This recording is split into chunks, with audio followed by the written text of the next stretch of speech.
Selama 50 tahun, Australia menganggap Pasifik Selatan sebagai halaman belakang mereka. Sebuah zona nyaman yang tidak akan pernah terusik. Namun, hari ini, peta geopolitik di kawasan itu terkoyak. Mengapa Papua Nugini, negara kunci di Pasifik, tiba-tiba berpaling 180 derajat dari Canberra menuju Jakarta? Ini bukan sekadar isu diplomatik kecil, tapi sinyal keras bahwa era dominasi Australia akan segera tamat. Dalam video ini, kita akan bedah strategi elegan Indonesia yang berhasil memenangkan hati PE dan mengapa Parlemen Australia kini panik menggelar rapat darurat. Sebelum kita bongkar analisisnya, klik tombol like di bawah dan subscribe ke channel ini agar kamu tidak ketinggalan analisis geopolitik mendalam lainnya.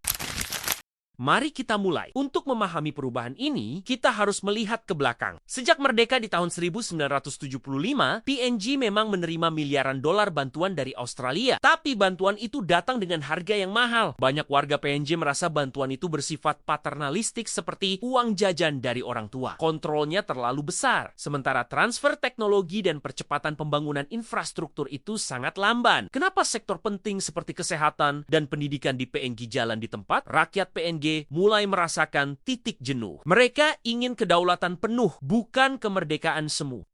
Jika Australia selama ini datang ke Papua Nugini membawa buku cek dengan segudang syarat politik, Indonesia datang dengan membawa meja bundar dan peta. Inilah intisari perubahan yang terjadi. PNG sudah lelah menjadi subjek. Kini, mereka ingin menjadi mitra sejati. Indonesia memahami satu hal yang gagal dipahami Australia. PNG ingin dihormati. Diplomasi Indonesia tidak didasarkan pada ideologi, melainkan pada bahasa yang universal. Keuntungan bersama mutual benefit. Kita tidak menawarkan bantuan yang mengikat. Kita menawarkan kerjasama yang menghasilkan uang dan kedaulatan. Inilah bagian yang paling menarik dan nyata. Konektivitas fisik. Australia terfokus pada ibu kota Port Moresby, meninggalkan perbatasan darat. Sementara itu, Indonesia mengucurkan investasi pada pembangunan yang langsung terasa oleh rakyat PNG. Contohnya, pembangunan pos lintas batas negara PLBN modern di perbatasan kita. Ini mengubah desa yang terisolasi di perbatasan menjadi pusat perdagangan yang hidup. Mari kita bicara angka. Dalam 5 tahun terakhir, volume perdagangan antara Indonesia dan PNG dikabarkan telah melompat signifikan. Kenapa? PNG sangat membutuhkan komoditas vital seperti semen dan pupuk. Indonesia hadir dengan jaminan stabilitas pasokan yang jauh lebih efisien, lebih cepat,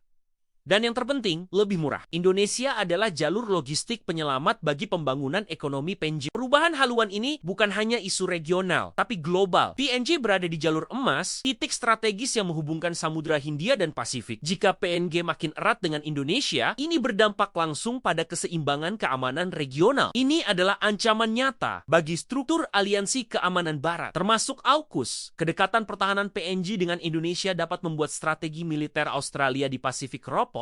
Indonesia muncul sebagai balancer yang tidak bisa diabaikan. Tiongkok dan Amerika Serikat pun mengamati, bagi AS, ini tantangan atas dominasi sekutunya. Bagi Tiongkok, ini peluang. Indonesia, dengan posisinya, kini berpotensi menjadi jembatan strategis yang menentukan arah arus geopolitik di kawasan terpanas di dunia ini. Peluang Indonesia sekarang sangat besar. Pertama, untuk mengamankan tapal batas. Kemitraan ini secara alami akan memperkuat kedaulatan dan meningkatkan stabilitas ekonomi di wilayah timur kita. Kedua, untuk memimpin Pasifik. Indonesia bisa membuktikan bahwa kekuatan regional sejati datang dari model kemitraan yang setara, jauh dari model kolonial lama. Ini adalah warisan diplomatik yang akan dikenang. Namun, ada tantangan. Indonesia harus menjamin kesinambungan. Kita harus memastikan proyek-proyek besar ini berjalan terus, didukung oleh stabilitas politik domestik. Kita tidak boleh menjadi ayah pelindung yang baru. Pergeseran fokus Papua Nugini ini adalah babak baru yang tidak terhindarkan. Tatanan lama yang mengandalkan dominasi dan ketergantungan sedang runtuh. Kekuatan baru di Pasifik ditentukan oleh kemitraan yang tulus, bukan dana bantuan yang mengikat. Sekarang, pertanyaan untuk kamu. Dengan momentum strategis ini, langkah konkret apa lagi yang harus diambil Indonesia untuk memperkuat posisi ini? Tuliskan pandangan kamu yang paling analitis di kolom komentar di bawah. Jangan lupa like video ini jika kamu merasa informasinya bermanfaat dan subscribe untuk analisis geopolitik mendalam lainnya. Sampai jumpa di episode berikutnya.